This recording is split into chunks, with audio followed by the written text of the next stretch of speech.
కరెక్ట్గా ఈ రోజుకి ఈ మందిర ప్రతిష్ఠ జరిగి 2 సంవత్సరాలు కంప్లీట్ అయ్యి 3వ సంవత్సరంలో అడుగుపెట్టాం ఈరోజు మనం.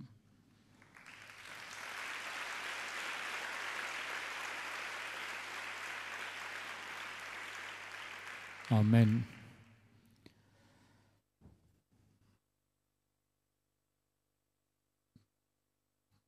సాయంకాలం వరకు స్తుతించినా కూడా ఇంకా రుణస్థుడిని అని నా మట్టుకు నాకు అనిపిస్తుంది. నేనే కాదు, మనందరం కూడా రుణస్థులమే. ఎందుకంటే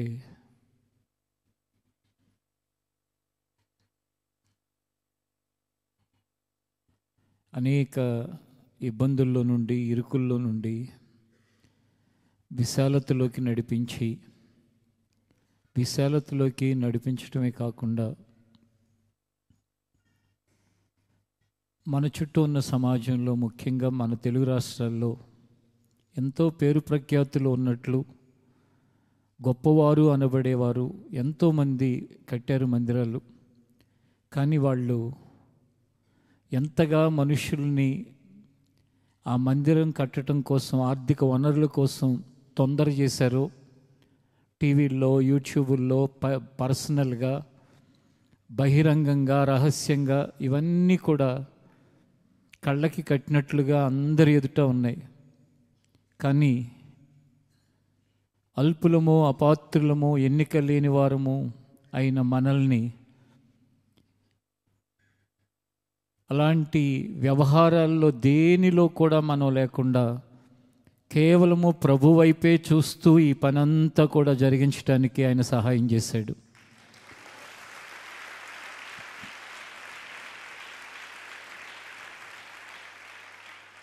ఇప్పుడే కాదు, ఆయన రాకడ పర్యంతం కూడా ఎందరూ ఆయన సన్నిధికి వచ్చి ఆయన ఆరాధించుకున్న ఈ మందిరంలో దేవుని రాకడ ఆలస్యమైతే మన తరాలు మనం లేకపోయినా ఎప్పటికీ కూడా దేవుడు చేసిన కార్యం అలా సజీవంగా నిలిచిపోయి ఉంటుంది ఆయన మహిమార్థం. ఎందుకంటే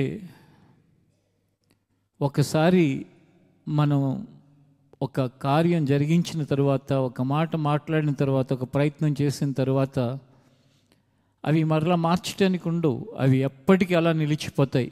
ఈ మందిరం ఎలా కట్టబడింది, ఎలా ప్రారంభించబడింది, ఈ పరిస్థితులన్నీ ఆ సంఘ సభ్యులు ఎలా ఉండేవారు, ఎలా ఉంటున్నాము అంటే ఇప్పుడు ఎలా ఉంటున్నామో అలా ఉండేవారు అని చెప్పుకుంటారు. కోటీశ్వరుడైనా, ఏ రోజు ఆహారం ఆ రోజు సంపాదించుకునే కూలి అయినా, పిహెచ్డి హోల్డర్ అయినా, సైంటిస్ట్ అయినా, చదవటం కూడా రాని అక్షరాస్యత లేనివారైనా, పురుషులైనా స్త్రీలైనా ఎవరైనా అందరూ దేవుని ఎదుట ఒక్కటి అనే విధంగా ఆయన దీన్ని ముందుకు నడిపించటం. ఏ ఒక్కరి జీవితంలోనూ ఎన్నడూ కూడా ఏంట్రా ఇక్కడ ఇలాంటి పరిస్థితి అని అవమానం కలిగే విధంగా కానీ, ఇబ్బంది కలిగే విధంగా కానీ లేకుండా ఆయన నడిపిస్తున్న విధానాన్ని బట్టి ఆయనకే మహిమ కలుగునుగాక.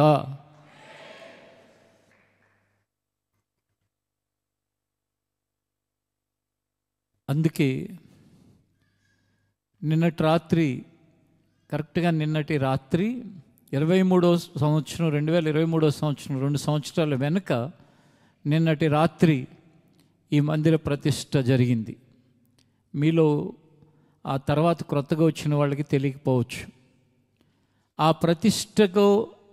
ప్రతిష్ఠకి వచ్చిన వారిలో 95% కంటే ఎక్కువ మందికి ఈ విధంగా మందిరం కట్టబడింది, ఇంత విశాలంగానూ లేక ఇంత క్యాంపస్లోనూ అనే విషయం 90% మందికి తెలియదు. వచ్చేవరకు, వచ్చిన తర్వాత చూసి ఆశ్చర్యచకితులై కొంతమంది ఏమో ఏంటి ఈ చెట్లన్నీ ఉన్న స్థలాన్ని కొన్నారా, లేక ఈ కాంపౌండ్ వాళ్ళంతా కట్టేసిన స్థలాన్ని కొన్నారా, ఎలా అయింది, ఏంటి కారణం ఏంటంటే అంతా కూడా ఎప్పుడో జరిగిపోయిన దాన్ని తెచ్చి ఇక్కడ పెట్టినట్టుగా, ఈ మధ్య ఏదో ఒక పని కోసం ఒక వ్యక్తి వచ్చి, అంటే ఈ మందిర పని బయట వ్యక్తి చేయటానికి వచ్చి, ఒక టెక్నికల్ ఇష్యూ ఉంటే దాన్ని సాల్వ్ చేయడానికి వచ్చి, ఏది ఇది ఎన్ని సంవత్సరాలు అయింది, 60 సంవత్సరాల క్రితం మందిరమా? ఎందుకంటే ఆ గోడలు చూసేసరికి ఎప్పుడో కట్టిందేమో, అప్పుడే ఉందా ఇంత మందిరం ఇక్కడ అని అడిగితే, లేదు ఈ మధ్య కట్టిందే అని చెప్పారు. అలా పోయిన 2 సంవత్సరాల క్రితం 23వ సంవత్సరంలో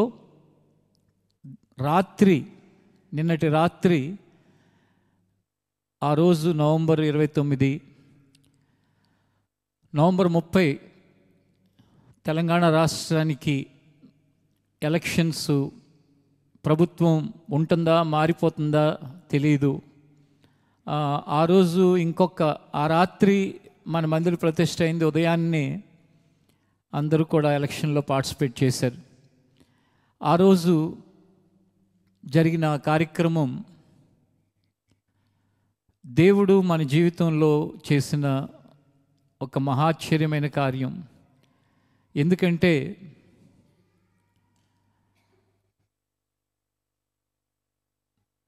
ఏమాత్రం అంచనా లేకుండా, అంచనా అంటే ఏంటంటే ఇలాగూ కట్టబడుతుంది అని ఊహ లేక అంచనా లేక అభిప్రాయం లేకుండా, కన్నుల ముందు ఒక్కసారి ఇలా మందిరం కనపడేసరికి 90% మంది అంటే ఎంత వాళ్ళు ఆనంద సంతోషాలతో ఉన్నారో ఎప్పుడైనా మీకు వీలైతే ఇంతకుముందు చూడని వాళ్ళు కానీ, ఆ రోజు ఆ హడావిడిలో సరిగా ఆ ప్రేయర్లో పార్టిసిపేట్ చేయని వాళ్ళు కానీ, ఈ మందిర ప్రతిష్ఠ కార్యక్రమం నవంబర్ 29, 2023 యూట్యూబ్లో మన దేవుని స్పర్శ ఛానల్లో ఉంటుంది.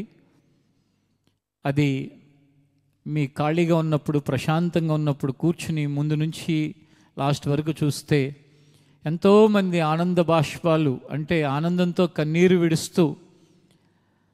కారణం ఏంటంటే నిన్న ఉపవాస ప్రార్థనలో దేవుణ్ణి స్తుతించడానికి మీలో లైవ్లో ఉన్నవాళ్ళు కానీ అక్కడికి వచ్చిన వాళ్ళకి తెలుసు, అనేక మంది మీకు తెలియని వాళ్ళు కూడా ఉండుండొచ్చు. అక్కడ నిన్న ఒకళ్ళు జ్ఞాపకం చేసుకుంటూ, ఒక యవనస్తురాలు వాళ్ళ కుటుంబం ఆ అమ్మాయి 5th 6 years అప్పుడు 6 years అంటే 6 సంవత్సరాల వయసులో ఈ మందిరానికి వస్తే, తన స్కూల్ ఫ్రెండ్స్ వాళ్ళు మీ చర్చ్ ఎక్కడ అని అడిగితే భాగ్యలత అని చెప్పి, మరికొన్ని సంవత్సరాల తర్వాత మీ చర్చ్ ఎక్కడ అంటే ఓడిండిడ్లు అని చెప్తే, మరికొన్ని సంవత్సరాలు మీ చర్చ్ ఎక్కడ అంటే ధనుంజయ గార్డెన్ అని చెప్తే, మీకు అసలు చర్చే లేదా, ఇంకా లేదా మీకు చర్చి అని మీలో అనేక మంది అనేక అవమానాల పాలై, అనేక ప్రశ్నలు, అనేక రకాలుగా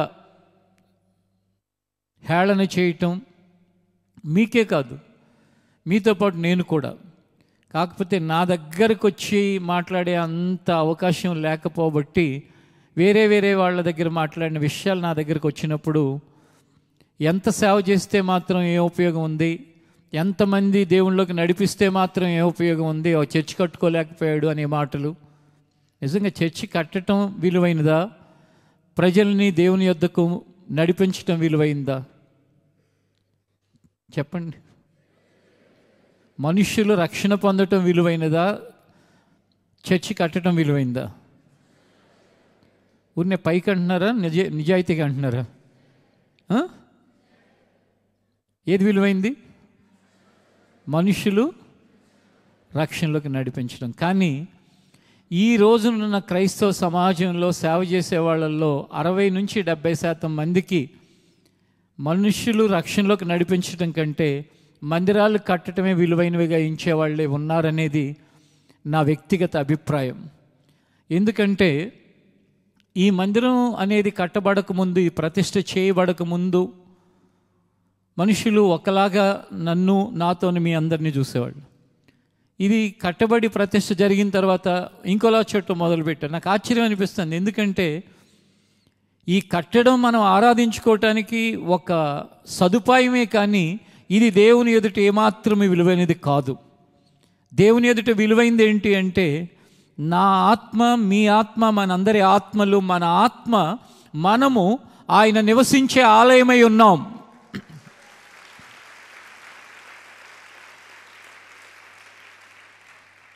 మనం ఎవరిమి? ఆయన నివసించే ఆలయం, అంతే. కాబట్టి ఈ ఆలయం ఎదుట ఈ ఆలయానికి విలువ లేదు. ఈ ఆలయం లేకుండా ఈ ఆలయానికి అర్థం లేదు. ఆ ఆలయం ఉన్నా ఈ ఆలయం లేకపోతే ఉపయోగం లేదు.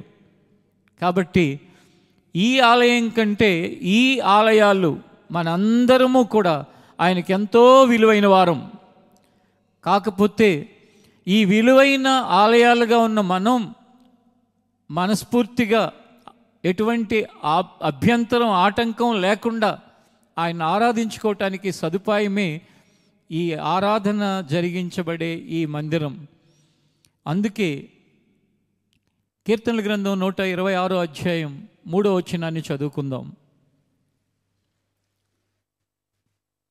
కీర్తనల గ్రంథం 126వ అధ్యాయం 3వ వచనం.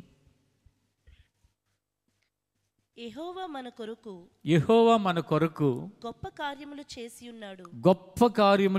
ఉన్నాడు. మనము సంతోషభరితులమైతిమి.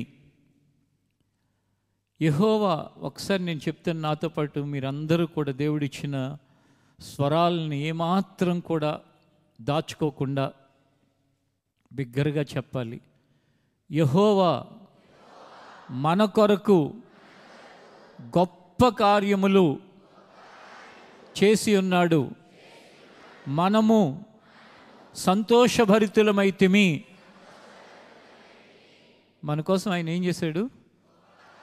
గొప్ప కార్యములు చేసి ఉన్నాడు. నిజంగా అసలు మన పరిచర్యలో ఉన్న వాళ్ళందరూ ఎంత క్రమశిక్షణతో ఉంటారండి. అక్కడి నుంచి మొదలు పెడితే ఇలా చేతికి అందితే కావాల్సిన కొబ్బరికాయలు ఉన్నాయి, కానీ ఎప్పుడు ఎవరు ఆ కాయ మీద ఇలా చేయి కూడా వేయలే. అసలు సాధ్యమైన ఎప్పుడైనా ఒకసారి వీళ్ళని చూసారా?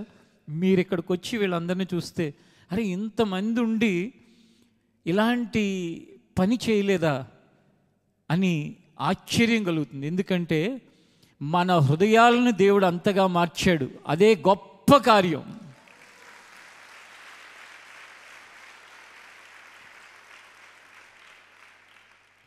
మీలో ఎవరికైనా ఇలా తీసుకుందాం అనిపించిందా? ఎవరికైనా అనిపిస్తే చేయొద్దండి, ఇప్పుడే నా ముందే వెళ్ళి తీసుకోమని చెప్తా. ఎందుకంటే మనం విలువైన వాళ్ళం తప్ప ఇంకేది విలువైనది కాదు. ఏం చేస్తారో తెలుసా? వాటిని ఎప్పుడైనా చూసారా? నేను కొన్ని వందల సార్లు వస్తా, నాకు దాహంగా ఉంది ఒకటి కొట్టు అని, కానీ నేను ఎప్పుడు దాన్ని ఒక్కసారి కూడా ఇక్కడ ముట్టుకోలే. ఒకటి కాదు, రెండు కాదు, ఇక్కడ ఇంకా లోపల చాలా ఉన్నాయి. నాకు మొదటి నుంచి అప్పుడు దాన్ని మొక్కలుగా ఎక్కడో రాజమండ్రి ప్రాంతం దగ్గరికి, అశ్వరాపేట అని చెప్పి ఆ దారిలో, రాజమండ్రి వెళ్ళే దారిలో ఉంటుంది, అక్కడికి వెళ్ళి పర్సనల్గా నేను, నాతో పాటు సహోదరులు వెళ్ళినప్పుడు వాటిని చిన్న మొక్కల్ని తెచ్చి ఈ మందిరం ప్రారంభించక ముందు, ఆల్మోస్ట్ అలా గోడ కూడా కంప్లీట్ కాకముందే వాటన్నిటినీ కూడా పెట్టడం జరిగింది. ఆ పెట్టినప్పుడే ఏమని అనుకున్నామంటే, ఒక అబ్బాయిని అడిగాను ఏం చేయాలి అని అడిగితే ఏయో చెప్పారు, చాలామంది చాలా చెప్పారు. నేను చెప్పాను, ఈ సమాజంలో ఎవరైతే విలువ లేని వాళ్ళగా సమాజం ఎంచుతుందో, ఎవరినైతే దూరంగా పెడుతుందో, ఎవరైతే మనుషుల దృష్టిలో ఇష్టంగా ఉండరో, ఎవరైతే మనుషుల చేత అసహించబడతారో, అవన్నీ వాళ్ళకి సంబంధించినవి. ఎందుకంటే మనుషుల దృష్టిలో గనులైన వారు, మనుషుల దృష్టిలో గొప్పవాళ్ళైన వాళ్ళు, వాళ్ళకి ఏం అక్కర్లేదు. కానీ సమాజం దృష్టిలో, ఇప్పుడు ఒక స్త్రీ తన భర్తను ప్రభు పిలుచుకుంటే ఆమె తప్పే ఉందండి. ఈ సమాజం ఆమెని ఎలా చూస్తుందో మీకు తెలుసు. కనీసం కన్న బిడ్డలు కూడా అసహ్యంగా ప్రవర్తిస్తూ ఉంటారు. ఏంటి అసహ్యంగా? ఏదైనా గనక శుభకార్యం అని, మళ్ళీ పేరుకి శుభకార్యం అంటారు. తల్లిని దూరంగా పెట్టేది శుభకార్యమా? అక్కను దూరంగా పెట్టేది శుభకార్యమా? తోబట్టువులను దూరంగా పెట్టేది శుభకార్యమా? కానీ సమాజం అలా పిలుస్తుంది. శుభకార్యానికి వాళ్ళు రాకూడదు. ఎంత అసహ్యమైన విధి విధానాలు ఈ సమాజంలో. మీకు అంతకుముందు కూడా ఒకసారి చెప్పాను, మన చింతల చర్చి ఉంటుంది. ఎప్పుడైనా మీరు ఆ ప్రాంతానికి వెళ్ళినప్పుడు కానీ, కావాలంటే ఎప్పుడైనా ఒక ఆదివారం కానీ అక్కడ అటెండ్ అయితే, లేదా రేపు క్రిస్మస్ టైంలో అయినా ఒకసారి విజిట్ చేయొచ్చు, చూడని వాళ్ళు ఉంటే. ఆ మందిర పునాది, నేను ఆ ఇంటి వాళ్ళు ఎవరైతే ఉంటారో, ఆ ఇంటి వాళ్ళ ఎవరైతే ఆ ఇంటి యజమాని ఉంటాడో, వాళ్ళ చెల్లెలు భర్త చనిపోయి ఒంటరిగా ఉంటుంది, ఆమెతో వేయించాను. వేయిస్తూ ఉంటే వాళ్ళ అమ్మగారు కూడా గొనుక్కుని, ఎవరు అమ్మగారు? ఆ ఇంటి యజమాని వాళ్ళ తల్లి, సొంత కూతురు పునాదేస్తుంటే తట్టుకోలేకపోతాను. వాళ్ళ అబ్బాయిని పిలిచి, ఏంట్రా మీ పాస్టర్ గారు ఈమె తెప్పిస్తారేంటి అని మాట్లాడింది. అది ఆపటానికి ప్రయత్నించారు, ఇది అలా చేయటాన్ని. నేను ఆ ఇంటి యజమానికి ఒకటే చెప్పాను, ఏమనంటే, నేను చేయించినట్టుగా కనుక ఒప్పుకోకపోతే నేను వెళ్ళిపోతా, మీరైనా చేయించుకోండి, కానీ నేను ఇలాగే చేయిస్తా.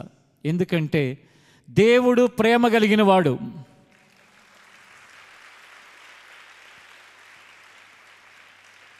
దేవుడు ఎవరి పక్షమో తెలుసా? తల్లిదండ్రులు లేని వారి పక్షం, అనాథలైన వారి పక్షం. సమాజం ఎవరినైతే విధవరాలను ఒక పేరు పెట్టి అవమానకరంగా చూస్తుందో వాళ్ళ పక్షం. వాళ్ళ జోలికి ఎవరైనా వస్తే కనుక ఆయన వ్యాజ్యం ఆడతాడని, ఆయన యుద్ధం చేస్తాడని, ఆయన ఊరుకోడని ఈ గ్రంథంలో రాయబడి ఉంది. దేవుడు ఎవరి పక్షం అయితే దేవుడిని నమ్మిన మనం కూడా వాళ్ళ పక్షమే ఉండాలి. కానీ ఈ మూర్ఖమైన మనుషులు పెట్టిన మూర్ఖపు విధానాలని ఫాలో అవ్వాలా?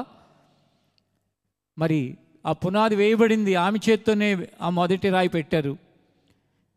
ఎవరైతే కూతురు వేస్తున్నా సరే ఎందుకు వెయ్యాలి అని అనుకున్నారో వాళ్ళందరూ కూడా ఈ లోకాన్ని విడిచిపెట్టేశారు వయసును బట్టి. కానీ ఆ వేసిన సహోదరి ఉంది, ఆ కట్టడం ఉంది, అక్కడ వందల మంది ఆరాధన చేసుకునే స్థలంగా మారింది. ఎంతోమంది రక్షించబడ్డారు. ఈ సంవత్సరాలన్నీ ఎంతోమంది బాప్తిసం పొంది దేవుని కుమారులుగా మార్చబడ్డారు. మరి అది గనక తప్పు అయితే, అది గనక చెడైతే, మరి ఏదో ఒకటి జరగాలి కదా. నిజమైన శుభం అదే అనేది నా ప్రగాఢమైన విశ్వాసం.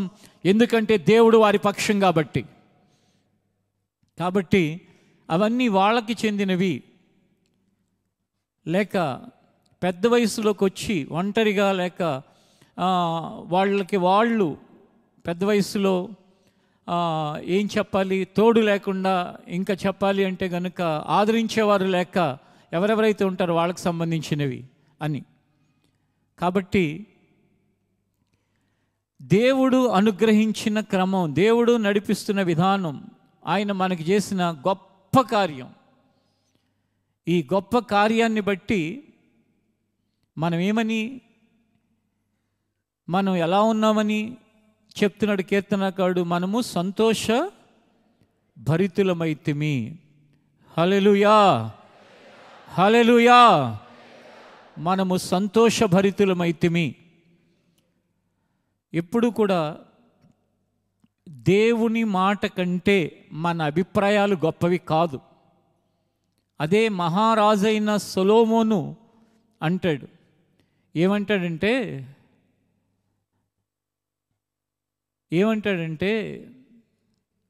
నేను చేయవలసినవన్నీ, నాకు అనిపించినవన్నీ, నా కోరికలన్నీ తీర్చుకున్నాను, చేశాను. నా కన్నులు ఆశించినది ఏది కూడా నేను ఆపలేదు. అయినప్పటికీ కూడా వీటన్నిటి వలన నాకు ఏ ప్రయోజనము కనిపించట్లేదు. దేవునిని బట్టి ఆనందించటం కంటే గొప్ప విషయం మరేది లేదని నాకు అర్థమైంది అంటాడు. అంటే దేవుని మాటకి మనం ఎంత ప్రాధాన్యత ఇవ్వాలో మన జీవితంలో మనం గ్రహించి ముందుకు వెళ్ళవలసిన వారమై ఉన్నాం. కనుక 2 సంవత్సరాలు అయిపోయి 3వ సంవత్సరం అడుగుపెట్టబడిన ఈ ప్రాంగణంలో అనేకులు రక్షించబడినట్లుగా, అనేకులు ఆదరణ పొందినట్లుగా, ఎవరు ఏ బాధలో ఉన్నా కూడా ఆ బాధ దేవుని యొక్క మందిరములో ఆయన్ని వేడుకోవటం ద్వారా, ఆయనకు చెప్పుకోవటం ద్వారా ఆ బాధ నుంచి వారిని విడిపించేటట్లుగా, మార్పు లేని అనేకుల జీవితాలు ఇక్కడ మార్పు చెందేటట్లుగా, అనేకుల కన్నీటిని ప్రభు తుడిచేటట్లుగా చనిపోవాలనే ఆలోచనతో వచ్చిన వారి యొక్క ఆలోచన విధానాన్ని మార్చి వారు రక్షించబడి వారి జీవితంలో బ్రతికి ప్రయోజకులుగా మార్చబడేటట్లుగా రాబోయే సంవత్సరాలు ఆశీర్వాదకరంగా ఆయన నడిపించునుగాక. మన దేవుడు మన కొరకు గొప్ప కార్యములు చేసి ఉన్నాడు. మనము ఆనందభరితులమైతిమి. యెషయా గ్రంథాన్ని కూడా ఒకసారి మీరు తెరిచి, పరిశుద్ధ గ్రంథమైన బైబిల్లో నుండి యెషయా గ్రంథం 12వ అధ్యాయం 4, 5, 6 వచనాలను చదువుకుందాం. యెహోవాను స్తుతించుడి, యెహోవాను స్తుతించుడి, ఆయన నామమును ప్రకటించుడి, ఆయన నామమును ప్రకటించుడి, జనములలో ఆయన క్రియలను ప్రచురము చేయుడి, జనములలో ఆయన క్రియలను ప్రచురము చేయుడి, ఆయన నామము ఘనమైనదని, ఆయన నామము ఘనమైనదని జ్ఞాపకమునకు తెచ్చుకొనుడి, జ్ఞాపకమునకు తెచ్చుకునుడి, యెహోవాను గూర్చి కీర్తన పాడుడి, యెహోవాని గూర్చి కీర్తన పాడుడి, ఆయన తన మహాత్మ్యమును వెల్లడిపరచెను, ఆయన తన మహత్యమును వెల్లడిపరిచెను, భూమి అందంతటను ఇది తెలియబడును, భూమి అంతటను ఇది తెలియబడును. సియోను నివాసి, సియోను నివాసి, ఉత్సాహధ్వని బిగ్గరగా చేయుము, ఉత్సాహధ్వని బిగ్గరగా చేయుము, నీ మధ్యనున్న ఇశ్రాయేలు యొక్క, నీ మధ్యనున్న ఇశ్రాయేలు యొక్క పరిశుద్ధ దేవుడు ఘనుడై ఉన్నాడు, పరిశుద్ధ దేవుడు గనుడై ఉన్నాడు. ఆయన నామమును ప్రచురపరచుడి, ఆయన కార్యములను జనముల్లో తెలియచేయుడి, ఉత్సాహధ్వని బిగ్గరగా చేయండి. ఎవరిని గట్టిగా దేవుని స్తుతిస్తే, కొంతమంది మౌనంగా ఆరాధించే వాళ్ళు ఉంటారు. మౌనంగా ఆరాధించటం ఉంది బైబిల్లో, బిగ్గరగా స్తుతించటం ఉన్నది. కన్నీటితో దేవుణ్ణి ఆరాధించటం ఉంది, గట్టి శబ్దముతో దేవుణ్ణి ఆరాధించటం ఉంది. అంతకు ముందు కూడా 1-2 సార్లు చెప్పాను, మరలా చెప్తున్నాను. నీ అనుభవమే అందరికీ ఉండాలని కోరుకోవటం వాక్యానికి విరుద్ధం. కొందరు కన్నీటితో దేవుణ్ణి స్తుతించుకుంటూ ఆరాధించుకునే ఒక విధానం, వాళ్ళు దానిలో తృప్తిగా ఆనందంగా వెళ్ళిపోతుంటారు. కొందరు రెండిట్లోనూ ఆనందంగా ఉంటారు. కొందరు మాత్రం ఒక్కదానిలోనే ఆనందంగా ఉండి, ముఖ్యంగా మౌనముగా ఆరాధన చేసుకునే వాళ్ళు ఎక్కువ మంది స్వనీతితో ఉంటారు. ఏమని స్వనీతో తెలుసా? ఎందుకు అట్లా అరుస్తారు? ఆయనకి ఏమన్నా వినపడదా? ఎందుకు అట్లా గట్టిగా అలా లోపల అలా ఉండొచ్చు కదా, మౌనంగా ఉండొచ్చు కదా, లేక ప్రశాంతంగా ఉండొచ్చు కదా. ప్రశాంతంగా ఉండాలంటే ఒక ప్రశాంత నిలయం కడితే ప్రశాంతంగా ఉంటుంది. అంటే ఆ ప్రశాంతతలో ఏదో ఉందని ప్రజల్ని భ్రమపరిచే స్థలాలు ఉన్నాయి కొన్ని ఈ దేశంలో, ఈ ప్రపంచంలో. కానీ ఈ గ్రంథం సృష్టికర్త అయిన దేవుడు, మన ఆరాధనకి యోగ్యుడు, జీవించి ఉన్నవాడు, ఒకే ఒక్క మార్గం. ఆయన అన్ని పరిస్థితులు, మౌనముగా ఉండే పరిస్థితులను మౌనముగా ఉండు, కన్నీటితో ఆయన్ని ఆరాధించుకునే సమయంలో కన్నీటితో ఆరాధించు, దేవుణ్ణి బిగ్గరగా స్తుతించే సమయంలో బిగ్గరగా స్తుతించు. ఏదైనప్పటికీ కూడా ఆయన అన్నిటిలో కూడా నీ మొరను, నీ స్తుతిని, నీ ఆరాధనని ఆయన అంగీకరిస్తాడు అనే విషయాన్ని గ్రహించండి. అంతేగాని సొంత నీతితో ఇలాగే ఉండాలి, ప్రార్థన అంటే ఇలాగే ఉండాలి అని మాత్రం భావించకండి. ఎందుకంటే ఇలాగే ఒక్కటి ఉండాలి, అదేంటంటే దేవుడి మాట మాత్రం ఇలాగే అక్కడ ఏదైతే ఉందో అలాగే ఉండాలి. కానీ ఆరాధనా క్రమములు, మౌనముగా ఆరాధించిన వారు ఉన్నారు మన పితరులు, కన్నీటితో ప్రభు పాదాలు పట్టుకున్న వాళ్ళు ఉన్నారు, బిగ్గరగా దేవుని స్తుతించిన వాళ్ళు ఉన్నారు. 10 మంది కుష్ఠరోగులు యేసు ప్రభు వెళుతున్న మార్గంలో ఉంటే ఆయన వాళ్ళని స్వస్థపరిచాడు. వారిలో ఒక వ్యక్తి వచ్చి బిగ్గరగా దేవుని స్తుతించి ఆయనకి పాదాల మీద పడ్డాడు. ఏమనంటే, వెలివేయబడిన నా జీవితాన్ని, విలువలేని నా జీవితాన్ని, త్రోసివేయబడిన నా జీవితాన్ని, తృణీకరించబడిన నా జీవితాన్ని తిరిగి అందరిలో ఒకటిగా నిలబెట్టావు, నీ కృతజ్ఞతలు అని చెప్పాడు. ఎందుకంటే తనకు జరిగిన గొప్ప కార్యాన్ని బట్టి అతను ఉత్సాహధ్వనిని బిగ్గరగా చేశాడు. కాబట్టి మనం ఏ విధంగా ఆరాధించినప్పటికీ కూడా ఆరాధన ద్వారా దేవుడు మన యొక్క ఆరాధనను అంగీకరిస్తాడు. మన స్తుతుల్ని స్వీకరిస్తాడు. మన యొక్క జీవితంలో ఆయన ఆరాధించడం ద్వారా, కృతజ్ఞతలు చెల్లించడం ద్వారా ఆయన కృపను మన ఎడల బహుగా విస్తరింపజేస్తాడు. ఇదే యెషయా గ్రంథం 66వ అధ్యాయంలో చూస్తే అక్కడ కూడా మరొక మాట రాసి ఉంటుంది. మనం ఎంతగా దేవుణ్ణి ఆరాధించాలి, ఎంత స్తుతించాలి అనటానికి ఈ వాక్య భాగాలే మనకి ఆధారం. యెషయా గ్రంథం 66వ అధ్యాయం 14వ వచనం. మీరు చూడగా మీ హృదయము ఉల్లసించును, మీ ఎముకలు లేతగడ్డి వలె బలియును. యెహోవా హస్తబలము ఆయన సేవకుల ఎడల కనపరచబడును. ఆయన తన శత్రువుల ఎడల కోపము చూపును. మీరు చూడగా మీ హృదయములు ఉల్లసించును. ఉల్లాసముతో, ఉత్సాహముతో దేవుణ్ణి మనము సేవించి ఆరాధించి ఆయన వెంబడించేవారిగా ఉంటే, ఎప్పుడు కూడా ఒకటి గుర్తుపెట్టుకోండి, ఏ ఒక్కరోజు కూడా మీ హృదయ ఉల్లాసాన్ని సాతాను దొంగిలించకూడదు. ఏ ఒక్కరోజు కూడా మన సంతోషభరితులమైన మన స్వభావాన్ని అపవాది దొంగిలించకూడదు. చాలామంది చిన్న అవమానానికి భరించలేరు, చిన్న నిందను భరించలేరు, ఎవరైనా చిన్న కరెక్షన్ చేస్తే తట్టుకోలేరు. ఎందుకు అంటే వాళ్ళ బాల్యము నుండి వాళ్ళకి నేర్పించిన తల్లిదండ్రులు కావచ్చు, సంఘం కావచ్చు, వాళ్ళకొక ఓర్పుని, సహనాన్ని లేక భరించటాన్ని నేర్పించకపోవటం వలన ఏం లేదండి, చాలా హ్యాపీగా ఉంటారా? ఈ ఓర్పు సహనం లేని వాళ్ళని వాళ్ళ ఆనందాన్ని ఒక్క నిమిషంలో పాడు చేయొచ్చు. ఏదో ఒకటి చిన్న అవమానకరమైన మాట మాట్లాడామనుకోండి, ఇంక అంతే, ఒక్కసారి వాళ్ళ ఫేస్ అంతా మారిపోయి ముఖం అంతా చిన్నబుచ్చుకుని అలా మూల కూర్చుంటారు. అంటే నీ జీవితం యొక్క రిమోట్ ఎవరి చేతిలో ఉంది అంటే ఎవరి చేతిలోనే ఉంటుంది. కొంతమంది రిమోట్ ఏం లేదు, వాళ్ళని రియాక్ట్ అయ్యేటట్టుగా చేయటం చాలా సింపుల్. ఇప్పుడు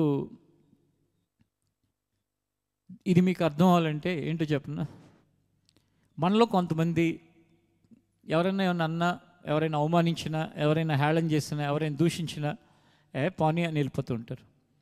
కొంతమందిని చిన్న మాట అన్నాం అనుకోండి,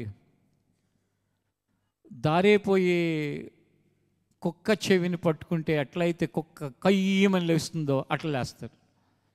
అంటే అలా లేచే వాళ్ళ రిమోట్ ఎవరి మీద దగ్గర ఉందంటే, ఎవరి దగ్గర ఉందో వాళ్ళకే తెలియదు. ఎవరు వాళ్ళని చేస్తే వాళ్ళ దగ్గర ఉంటుంది. వాళ్ళు బండేసుకు వెళ్తుంటే గవాళ్ళని కొంచెం వాళ్ళ మీదకి వెళ్ళినట్టుగా అయిందా వెంటనే రియాక్ట్ అయిపోతారు, గొడవకు వచ్చేస్తారు, కొట్లాటకు వచ్చేస్తారు. చిన్న మాట భరించలేరు, చిన్న ఇబ్బంది భరించలేరు, చిన్న సమస్యను భరించలేరు. వాళ్ళు రోజు వాళ్ళ ఆనందాన్ని, వాళ్ళ సంతోషాన్ని, వాళ్ళకున్న దేవుడిచ్చిన క్షేమాన్ని చేతులారా పాడు చేసుకుంటూ ఉంటారు. టెంపర్, దీన్ని ఇంకో రకంగా చెప్పాలంటే షార్ట్ టెంపర్, తొందర రియాక్షన్ అనేది వాళ్ళ జీవితంలో అవసరం అయిన దానికి, అవసరం లేని దానికి రియాక్ట్ అయిపోతూ ఉంటారు. ఒకవేళ అలాంటి వ్యక్తిగా మీలో ఎవరైనా ఉంటే, ఈ 2025 అయిపోయే సమయానికి ఇంకా నెల రోజులు ఉంది. ఈ నెల రోజుల్లో నీ బలహీనతను జయించడానికి, ముఖ్యంగా ఇప్పుడిప్పుడు ఎదుగుతున్న పిల్లలు, అంటే కేవలం యవనస్తులకే ఉంటుంది, పిల్లలకి అని కాదు, పెద్దాళ్ళు కూడా అలాంటి వాళ్ళు ఉంటారు. 40 వస్తాయి, 50 వస్తాయి, కానీ వాళ్ళు ఇమీడియట్గా రియాక్ట్ అయిపోతూ ఉంటారు. దేవుడు మనకిచ్చిన సంతోషం, ఉల్లాసం, రక్షణ, ఆనందభరితులమై బ్రతకడం అనేది మన యొక్క రిమోట్ ఎవరో చేతుల్లో మాత్రం ఎప్పుడు పెట్టకూడదు. మీ అందరికీ దేవుని వల్ల ఏం కలగాలని కోరుకుంటున్నానంటే, ఎవ్వరు కూడా మీ జీవితంలో ఉన్న ఆనందాన్ని తీసివేయలేనంత ఓపికతో దేవుడు మిమ్మల్ని నడిపించునుగాక. ఎవ్వరు మీకున్న సంతోషాన్ని తీసివేయలేనంత స్థిరంగా దేవుడు మిమ్మల్ని నడిపించునుగాక. ఈ సంవత్సరం అయిపోయే సమయానికి నువ్వేనా ఒకప్పుడు ఇలా ఉండేదాన్ని ఇలా అయిపోయావేంటి, ఇలా ఉండేవాడు ఇలా అయిపోయావేంటి అనే విధంగా ఆయన మార్చగలడు. ఉదాహరణకి ఎవరో ఒకళ్ళు వచ్చి తిండిపోతూ, దొంగ, మోసగాడ, హంతకుడా, అబద్ధికుడా, ఇలా రకరకాలుగా టక్ టక్ టక్ అనేశారు. మరో గంట తర్వాత నిన్ను చూస్తే వాళ్ళు అన్నవి ఏవి కూడా నీ ఆనందాన్ని తీసివేయకుండా నువ్వు ఆనందంగా ఉండేటట్లు ముందుకు వెళ్ళటమే దేవుళ్ళు నువ్వు ఎదగటం. ఎలా సాధ్యమవుతుంది? అన్నవేవి మనలో లేవు, అవి మనవి కాదు, వాళ్ళు ఎవరిని అనుకున్నారు, నీ దగ్గర అన్నారు అంతే, లేకపోతే నీ పేరు పెట్టారు, నీ కాదు, నువ్వు తీసుకోబాకు. తీసుకోకపోతే నీ ఆనందం ఎప్పటికీ పోదు. కానీ మనలో ఎలా ఉంటారంటే కొంతమంది, మీలో ఎవరు అలా ఉన్నారో నాకు తెలియదు, మీకు మీరు చూసుకోండి. ఆ పక్కింటి వాళ్ళు కొంతమంది పనికిమాలిన వాళ్ళు ఉంటారు అని వాళ్ళు ఎవరినో తిట్టుకుంటున్నారు అనుకోండి, కావాలని నన్నే తిడుతున్నారేమో అని దాన్ని కూడా తీసుకుంటారు. ఏది ఆ పక్కన వాళ్ళు ఎవరిని తిట్టుకుంటున్నారో ఎవరికి తెలియదు. వీళ్ళకేమో ఊరు నుంచి వచ్చిన బ్యాక్గ్రౌండ్, చిన్నప్పటి నుంచి పిల్లుల మీద, కుక్క మీద, కాకి మీద, కోడి మీద పెట్టి తిట్టడం ఎక్కడో చూశారు. చూసి అవే మైండ్లో పెట్టుకుని ఇక్కడ కూడా ఎక్కడ కూడా ఎవరైనా ఏమైనా తిట్టుకుంటున్నా, ఎవరైనా ఏమైనా మాట్లాడుకుంటున్నా కొంతమందికి తిండికి గతి ఉండదు కానీ బాగానే తయారవుతారు అని అన్నారు ఎక్కడో ఫంక్షన్లో. నన్నే అంటున్నారు వాళ్ళు, నన్నే అంటున్నారు. నీకెందుకురా బాబు, నీకెందుకమ్మా, నీది కాదు, నువ్వెందుకు తీసుకుంటున్నావు అంటే, అలా తీసుకుంటారు, ఆనందం అంతా పాడు చేసుకుంటారు, అలా తీసుకుంటారు, సంతోషం అంతా పాడు చేసుకుంటారు, అలా తీసుకుంటారు, దేవుడిచ్చిన ఉత్సాహం అంతా పోతుంది. ఈ బలహీనతలన్నిటి మీద అందరికీ జయము కలుగు చేయునుగాక. హల్లెలూయా, హల్లెలూయా. నేను హల్లెలూయా చెప్పించటమేనా, పోతుందా, జయం వస్తుందా? గట్టిగా చెప్పండి, గట్టిగా. ఏమొస్తుంది? జయం. ఏమొస్తుంది? ఖచ్చితంగా జయం రావాలి. ఆమేన్. యెషయా గ్రంథంలో మరొక వాక్య భాగం 51వ అధ్యాయం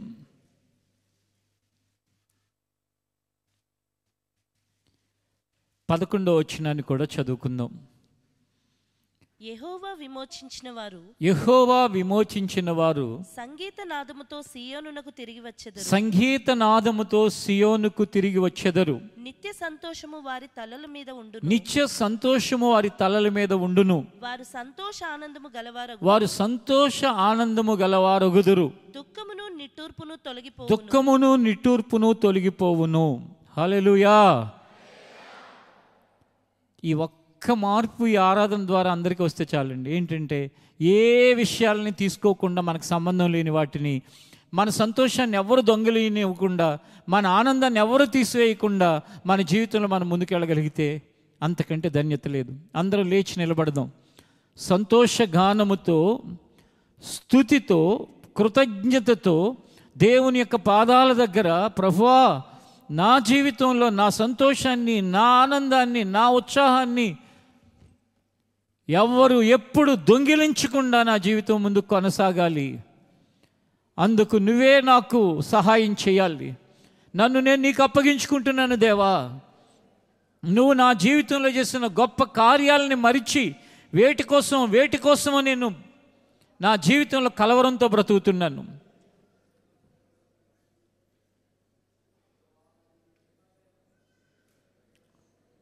యెహోవా మన కొరకు గొప్ప కార్యములు చేశాడు, గొప్ప కార్యములు చేసి ఉన్నాడు. మనము సంతోషభరితులమైతిమి.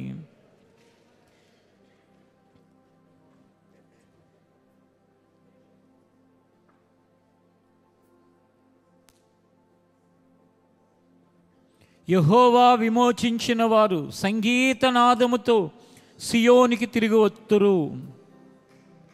నిత్య సంతోషము వారి తలల మీద ఉండును.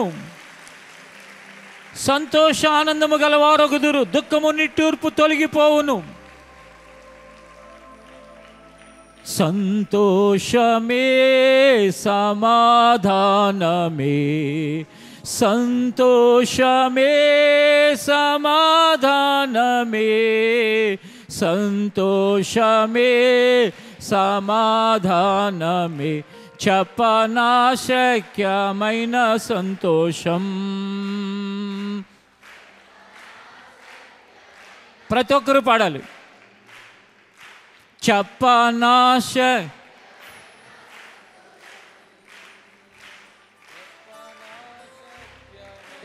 సంతోషం. ఈ సంతోషము నీకు కావలనా, ఈ సంతోషము నీకు కావలనా, ఈ సంతోషము నీకు కావలనా, నేడే యేసు నొద్దకు రమ్ము, నేడే యేసు నొద్దకు రమ్ము, నేడే యేసు నొద్దకు రమ్ము. గట్టిగా చప్పట్లు కొట్టండి. నేడే యేసు స్తోత్రం. హల్లెలూయా, హల్లెలూయా, హల్లెలూయా. సంతోషమే సమాధానమే, సంతోషమే సమాధానమే, సంతోషమే సమాధానమే చెప్పనాశక్యమైన సంతోషం, చెప్పనాశక్యమైన సంతోషం.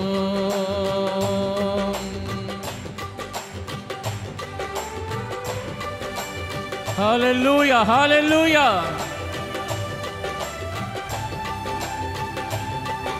దేవుడు మన కొరకు గొప్ప కార్యములు చేశాడు.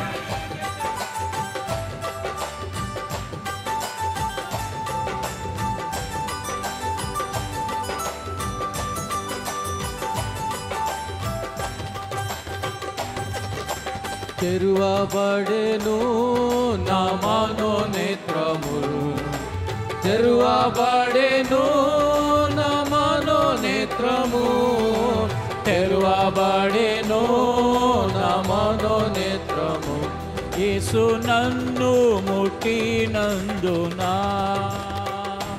యేసు నన్ను ముట్టినందునా, సంతోషమే సమాధానమే, సంతోషమే సమాధానమే, సంతోషమే సమాధానమే చెప్పనాశక్యమైన సంతోషం, చెప్పనాశక్యమైన సంతోషం.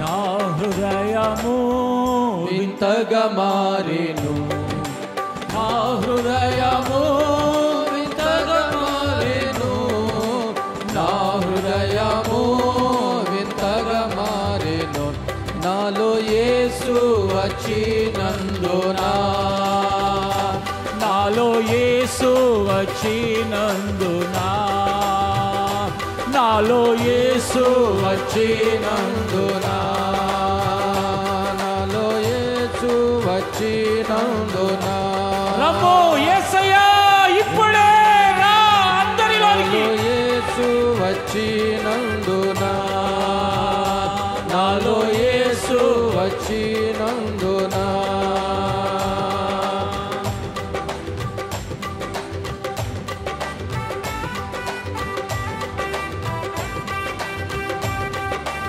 రమ్ము రమ్ము రమ్ము, ఇక్కడ ఉన్న వారందరిలోనికి మీరు రండి.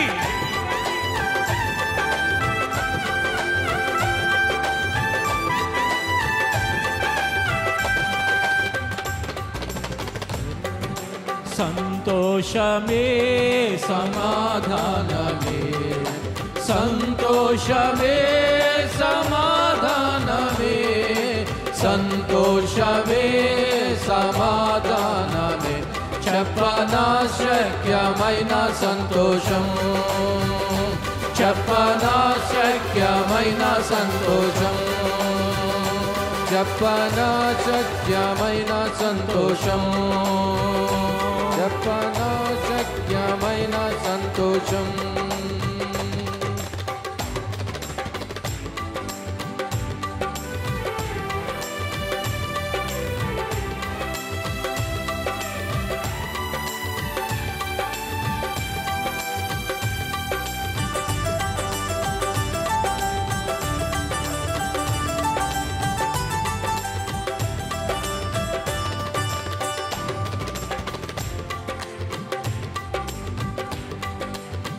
మోక్షరాజ్యము నీకు కావలనా మోక్షరాజ్యము నీకు కావలనా మోక్షరాజ్యము నీకు కావలనా మోక్షరాజు నొద్దకు రమ్ము మోక్షరాజు నొద్దకు రమ్ము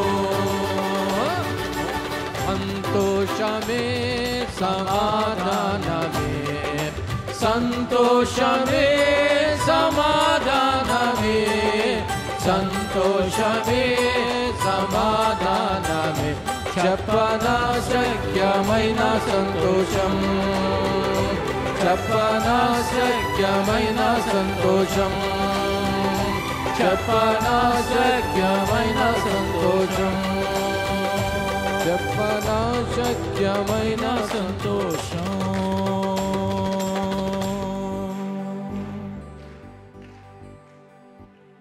ఇలా పాడుకుంటూ బ్రతుకు దినములన్నీ చెప్పటానికి వీళ్ళని సంతోషాన్ని అనుభవించాలని అనిపిస్తుంది. హల్లెలూయా హల్లెలూయా.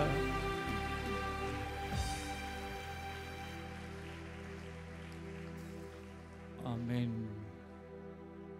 ప్రభువా నీ కృతజ్ఞతలు నాయనా. యెహోవా మా కొరకు గొప్ప కార్యం చేసినని మా పితరులు స్తుతించి ఆరాధించారు. మా కొరకు కూడా గొప్ప కార్యము చేసావు దేవా. నిజంగా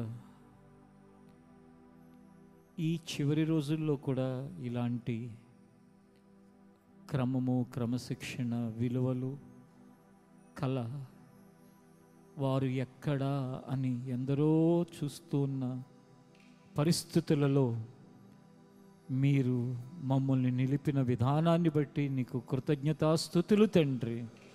స్తోత్రములు ప్రభువా, స్తోత్రములు స్తోత్రములు స్తుతులు స్తుతులు.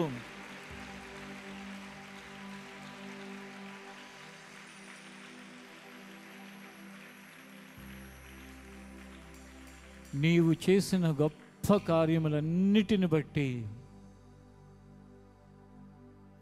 ఆనందభరితులమై ఉన్నాము దేవా.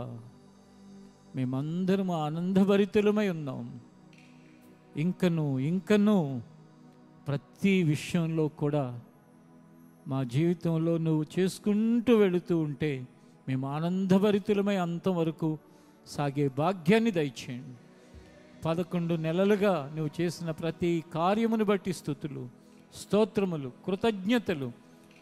ఆనందభరితులమై ఇప్పటి వరకు నడిచాం. అక్కడక్కడ కొంతమంది వారి ఆనందాన్ని అపవాది దొంగిలించినప్పటికీ నీ సన్నిధిలో ఉన్నారు నాయన. ఈరోజు వాడి చెర నుండి బయటపడటానికి సహాయం చేయండి.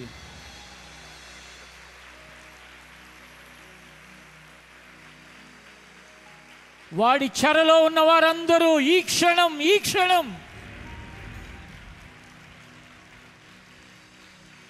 బయటపడుదురుగాక.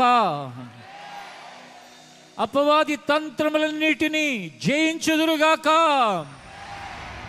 ఈ సంవత్సరం చివరిలో మహత్తరమైన కార్యములు చూచుదురుగాక. ఇంకా మిగిలి ఉన్న నెల దినములు కనిపెట్టి నీ సన్నిధిలో వేడుకునేవారిగా మీ సహాయం అనుగ్రహించండి. ఈ వారమంతా నీ కాపుదలు దయచేయండి. ప్రతి పనిలో సహాయం చేయి. రేపు మొట్టమొదటి రోజున అయినా డిసెంబర్ నెలంతా కూడా మీ సహాయం అనుగ్రహించండి. మహిమ, ఘనత, ప్రభావాలు మీరే పొందుకోండి. యేసు నామములో అడుగుచున్నాం తండ్రి, ఆమేన్. ఒకసారి కూర్చుంటారా?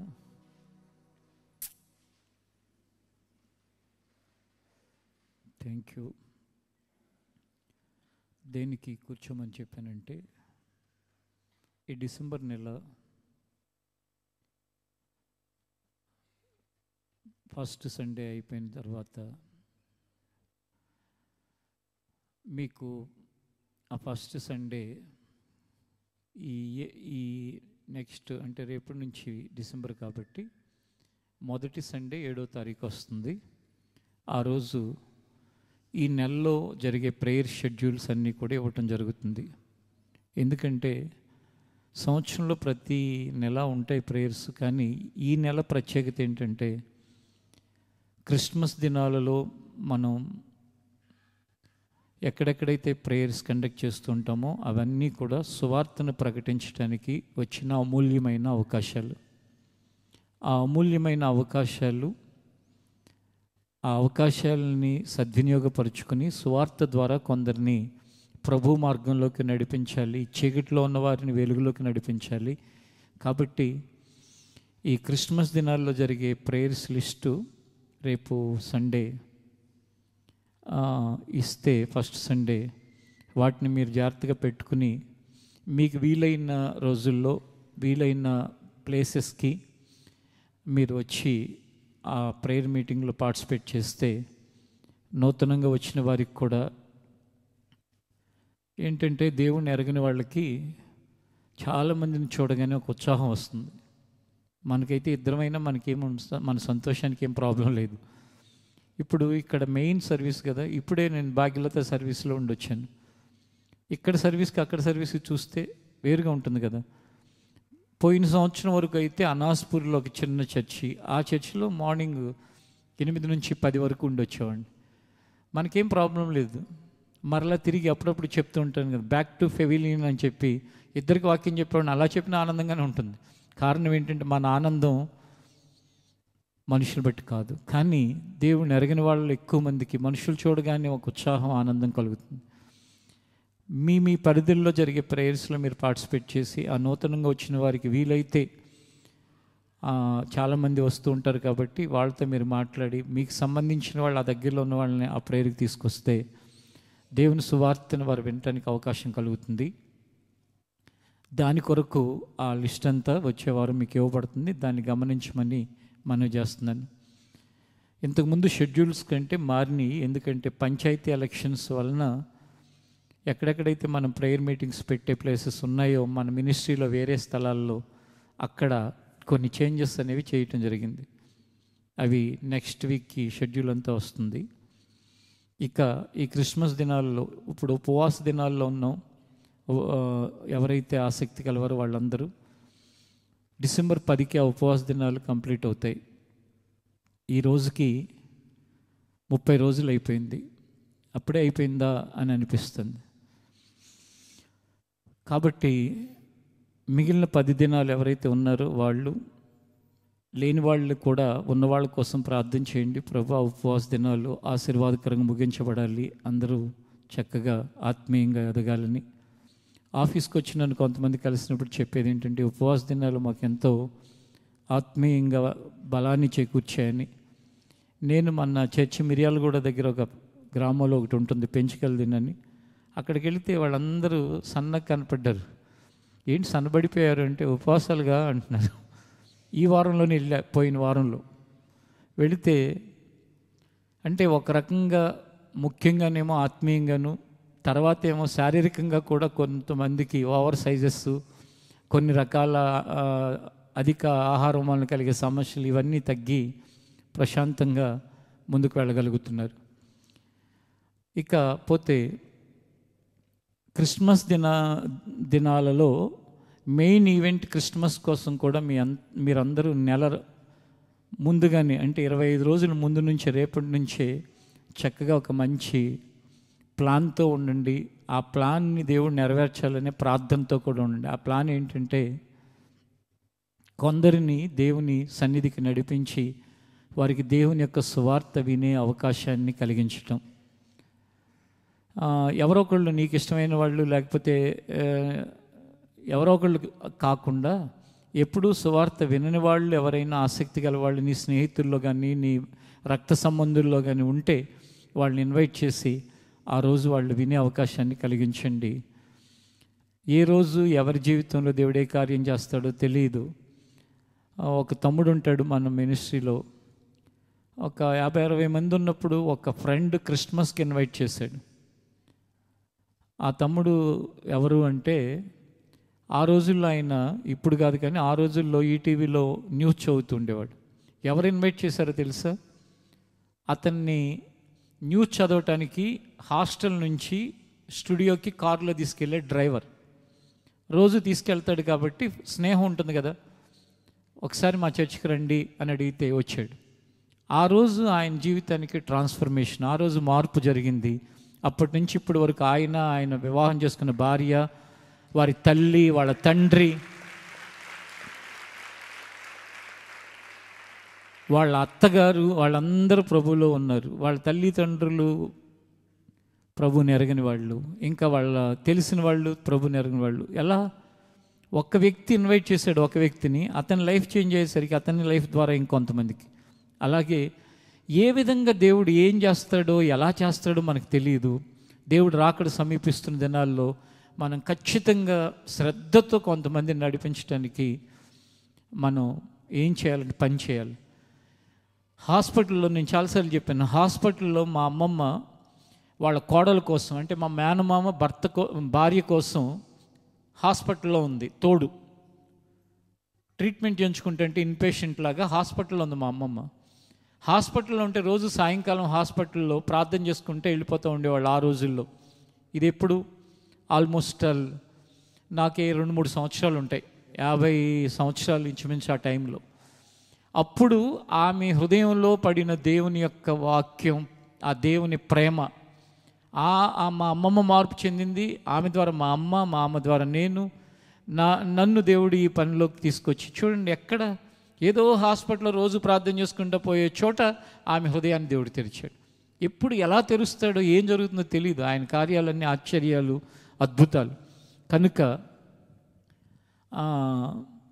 ఎంతసేపు ఏ షాప్కి వెళ్దామా, ఎక్కడ డిస్కౌంట్లు ఉన్నాయా, ఎక్కడ ఎక్కువ బట్టలు కొనుక్కుందామా, ఈ ఫోకస్ కంటే, దానికంటే ముందు ఫోకస్ ఏంటంటే ఎవరు నడిపించి ఎవరు దేవుడి మార్గంలోకి వెళ్ళడానికి దేవుడు సహాయం చేస్తాడని ప్రార్థనాపూర్వకంగా మీరు దాన్ని ఫోకస్గా పెట్టుకోండి.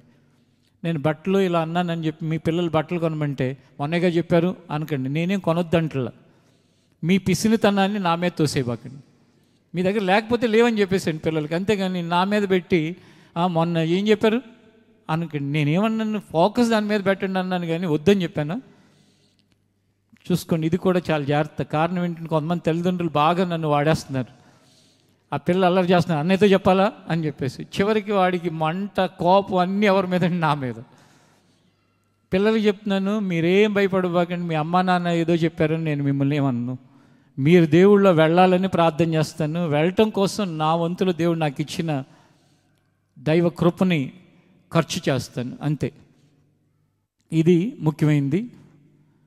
ఇక షెడ్యూల్ వచ్చినప్పుడు ఆ షెడ్యూల్ ప్రకారం అనాస్పూర్లో కానీ, ఇక్కడ మన మైత్రి కుటీర్లో కానీ, ఇంకా హైత్ నగర్, ఇలా ఎక్కడెక్కడైతే ఏర్పాటు చేస్తున్నామో ఇక్కడ అందుబాటులో అక్కడ చూడండి. ఇక ఇంకొక విషయం ఏంటంటే, పోయిన వారం స్టార్ట్ అయింది బాప్తిసాల కొరకు గైడ్ చేయడానికి క్లాసు. అది ఈరోజు కూడా ఉంటుంది. ఇప్పుడు ప్రార్థన అయిపోయిన తర్వాత 7వ తారీఖు బాప్తిసాలు మన భాగ్యలత పాత మందిరంలో ఇవ్వబడతాయి. ఒకవేళ ఈ లోపు ఏదైనా ఆ లిఫ్ట్ కనుక వస్తే, ఇక్కడ ఒక ట్యాంక్ ఉంది కాబట్టి బాప్తిసాలు ఇక్కడ ఇవ్వబడతాయి. రావటం కష్టమే, ఒకవేళ కనుక వస్తే. ఏదైనా దేవుడి చిత్తానుసారంగా వచ్చే ఆదివారం నాడు బాప్తిసాలు ఇవ్వబడతాయి.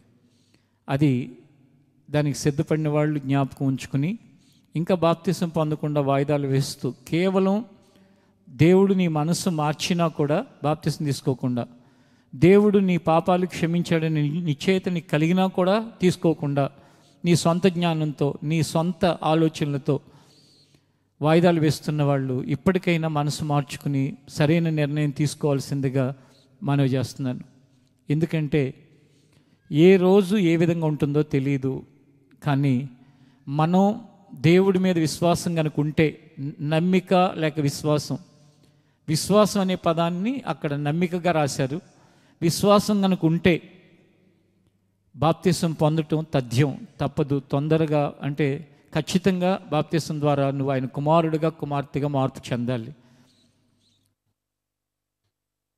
నిన్న ఈవినింగ్ ఒక వార్త చెప్పారు ఒకళ్ళు. ఏమనంటే వాళ్ళకి తెలిసిన వాళ్ళు బంధువు ఒక పిల్లవాడు 13 సంవత్సరాలు పడుకున్నాడంట. పొద్దున్నే స్కూల్కి లేవట్లేదేంట్రా అని చెప్పేసి లేరా అని అరిశారంట. అంటే నిద్రపోతున్నాడేమో అనుకున్నారు. మళ్ళీ ఒక అరగంటకి ఏంటి ఇంకా లేవట్లేదంటే నేను కదిపితే లేడంట. గత వారంలో జరిగిన సంఘటన. ఆ షాక్ తిని ఇంటికి వచ్చేసరికి ఆ అపార్ట్మెంట్లో 11 సంవత్సరాల అబ్బాయి స్కూల్ ఇలా కూర్చున్నాడంట. ఏంటి అందరు లేచినా లేవట్లేదని ఇట్లా కదిపితే లేడంట. 13, 11 ఎంత వయసులు?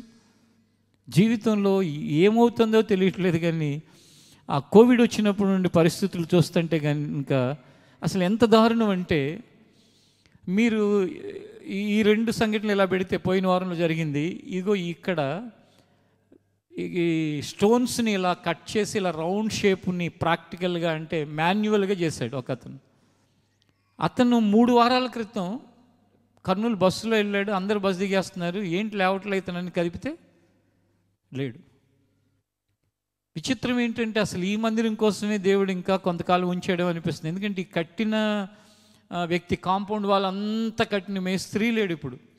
ఈ తర్వాత ఈ స్టోన్స్ ఏవైతే మాన్యువల్గా చెక్కారో అతను లేడు. ఏం జరిగిందో ఏమో కానీ వాళ్ళ జీవితం దీనికోసమే యాక్షన్ చేశాడా దేవుడు అన్నట్లుగా అసలు. ఎందుకంటే వాళ్ళతో చాలాసార్లు నేను మాట్లాడేవాడిని కాబట్టి, ఎక్కడే నేను ప్రాబ్లం ఉంటే ఇలా ఉంది ఇలా ఉందని చెప్పేవాడిని కాబట్టి వాళ్ళు కళ్ళ ముందే మెదిలాడుతున్నట్టుగా అనిపిస్తూ ఉంటారు. అంటే జీవితం ఎంత షార్ట్, ఏ రోజు ఏంటి పరిస్థితి అంటే, ఏ క్షణానికి ఆ క్షణం ఆయన కృప వలన నేను క్షేమంగా ఉన్నాను అని చెప్పుకోవాల్సిన పరిస్థితి మనం చూస్తున్న సమాజంలోని పరిస్థితులు. అందుకే ఇష్టం వచ్చినట్లుగా అవగాహన లేకుండా మీ సొంత నీతితో సొంత ఆలోచనలతో వాయిదాలు వేసుకుంటూ వెళ్లకుండా బాప్తిసం ద్వారా రక్షించబడి ఎక్కడ ఉన్నప్పటికీ కూడా, ఇక్కడ ఉంటే దేవుడి కోసం మనం ఈ లోకంలో ఉంటున్నాం, ఇక్కడి నుంచి వెళితే దేవుడి దగ్గరికి వెళతాం. ఈ 2 మనకెప్పుడు కూడా మన కన్నుల ముందు ఉండాలి. అప్పుడు ఏ భయం లేదు, చింత లేదు. ఇక యేసు పుట్టిన పాట ఉంటుంది. యేసు ఎక్కడ పుట్టాడు? నీ హృదయంలో కనుక ఆయన పుడితే ఇక చింత లేదు. ఈ సంగతి గ్రహించి బాప్తిసాల కొరకు ఆల్రెడీ పేర్లు ఇచ్చిన వారు గత వారం నేను మాట్లాడాను. మరలా ఇప్పుడు అయిపోయిన తర్వాత క్లాస్ ఉంటుంది. వాళ్ళు ఇంకా ఎవరైనా కనుక కారణం లేకుండా వాయిదాలు వేసుకుంటూ ఉంటే కనుక వాళ్ళు కూడా ఆలోచించుకోండి. ఇది కూడా గమనించండి. ఇంకొక విషయం, ఈ డిసెంబర్ అయిపోయిన తర్వాత, ఎందుకంటే ఇప్పటి నుంచే అందరూ అంటే వెళ్ళే వాళ్ళందరూ ప్లాన్లు వేసుకుంటారు. ఏంటంటే సంక్రాంతికి అక్కడికి వెళ్ళాలి, ఇక్కడికి వెళ్ళాలి, ఈ ప్లాన్లు ఉంటాయి.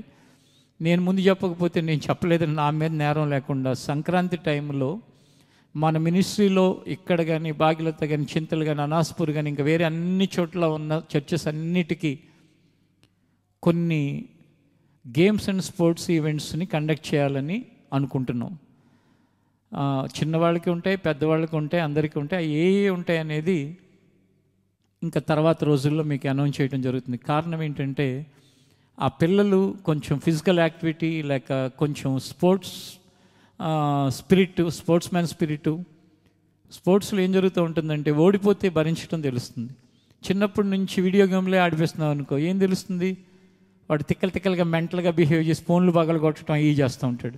ఎవడో మనుషుడు ఉండడు కాబట్టి దాన్ని కూడా బైబిల్లో ఒక చోట ఒక మాట ఉంటుంది, శరీర సంబంధమైన సాధకము కొంత మట్టుకే ఉపయోగం అని. అంటే శరీర సంబంధమైన సాధకం ఉపయోగం ఉందా లేదా? కొంతవరకు ఉపయోగం అని. ఆ కొంతవరకు ఉపయోగం అనేది కూడా పొందాలి. కాబట్టి ఆ కార్యక్రమాలను కూడా కండక్ట్ చేయటానికి నిర్ణయం తీసుకోవటం జరిగింది. దాన్ని ఇంకా ఏ విధంగా చేయాలనేది ఆ రోజుల్లో ఉంటుంది. ఖచ్చితంగా అది ఎప్పుడు ఉంటుందంటే జనవరి నెలలో 3వ వారం, అది 8, 11 ఆ టైం నుంచి 16 అట్లా ఉంటుంది. మొత్తం ఆ వారం అంతా కూడా సంక్రాంతి ఏదైతే ఉంటుందో ఆ వారంలో ఆ వీక్ డేస్ ఉంటుందన్నమాట. జాబులు చేసుకునే వాళ్ళకి, ఇంకా చదువుకునే వాళ్ళకి, ఇంకా ఇంట్లో ఉండే వాళ్ళకి అందరికీ అనుకూలంగా ఏ విధంగా చేయాలి ఏంటి అనేది ఆలోచించి దేవుడిచ్చిన ఆలోచనల ప్రకారం ముందుకు వెళ్ళడం జరుగుతుంది. ఒకసారి చివరిగా అందరం లేచి ఆశీర్వాదపు కోరస్తో ముగింపులకు వెళ్దాం.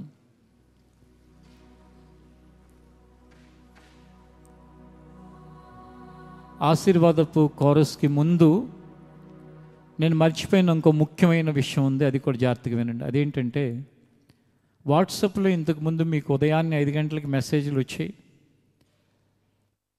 ఆ వాట్సాప్లో కొన్ని వాళ్ళు రూల్స్ అండ్ రెగ్యులేషన్స్ మార్చడం వలన ఆ అకౌంట్స్ని, ఆ గ్రూపుల్ని బ్లాక్ చేశారు. ఇప్పుడు వాట్సాప్ ఛానల్లో మీరు కనుక రిజిస్టర్ అయితే, లేక ఆ వాట్సాప్ ఛానల్లో కనుక మీరు ఓపెన్ చేసుకుంటే, మన చర్చ్ ఛానల్ లేకపోతే టెలిగ్రామ్ ఛానల్లో కనుక ఓపెన్ చేసుకుంటే ఆ మెసేజ్లు వస్తాయి. ఎంత ప్రయత్నించినా కూడా ఆ వాట్సాప్ గ్రూప్ ద్వారా వెళ్ళటానికి ఇబ్బంది అవుతుంది. 2 సార్లు ప్రయత్నించారు, 2 సార్లు కూడా కుదరలేదు. వాళ్ళకి మెయిల్ కూడా పెట్టారు, వాళ్ళు యాక్సెప్ట్ చేయట్లా. ఎందుకంటే 1800 మందికి ఎంతమందికి వెళ్తాని అంట. అవన్నీ వాళ్ళు ఒక కొత్త రూల్ తీసుకొచ్చి, ఆ కొత్త రూల్ ప్రకారం 1800 మందికి కనుక వెళితే దగ్గర దగ్గర ఒక 1500 రూపాయలు ప్రతిరోజు కట్టమని వాళ్ళు కోరుకుంటున్నారు. కాబట్టి అది చాలా భారంతో కూడుకున్న విషయం. కాబట్టి వాట్సాప్ ఛానల్లోనూ టెలిగ్రామ్ ఛానల్లోనూ ఉండటానికి ప్రయత్నించండి. అది ఎలా ఉండాలో మీలో తెలియకపోతే మన వాళ్ళని అడిగి తెలుసుకోండి. దాని ద్వారా ప్రతిరోజు మెసేజ్ వచ్చేటట్లుగా మీరు ప్రిపేర్ కావాల్సిందిగా మనం చేస్తున్నాను. ఆశీర్వాదం కోరుస్తూ ముగింపులకు వెళ్దాం. ఆశీర్వదించుము మమ్ము దేవా, నిండైన దీవెనతో పంపుమయా.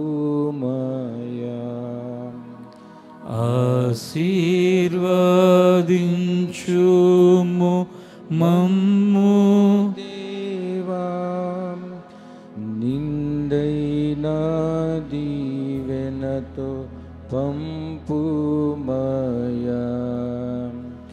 నీదు సన్నిధిలో మేము నిలచి పొందేదామెన్ను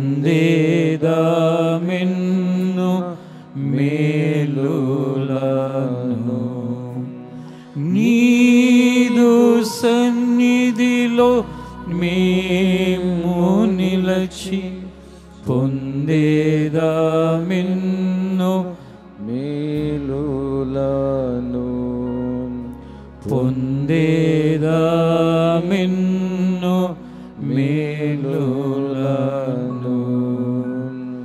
పొందేదామెన్ను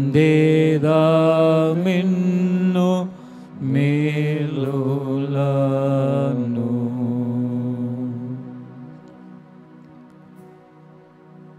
తండ్రిన దేవుని ప్రేమ, కుమారుడు రక్షకుడు అయిన యేసుక్రీస్తు కృప, పరిశుద్ధాత్మ దేవుని ఆదరణ, సహవాసము ఇక్కడున్న మనకు సకల పరిశుద్ధులకు అనుగ్రహించి నడిపించునుగాక. ఆమెన్. ఈ ప్రార్థన ముగింపులో మీ అందరికీ నా హృదయపూర్వకమైన వందనాలు.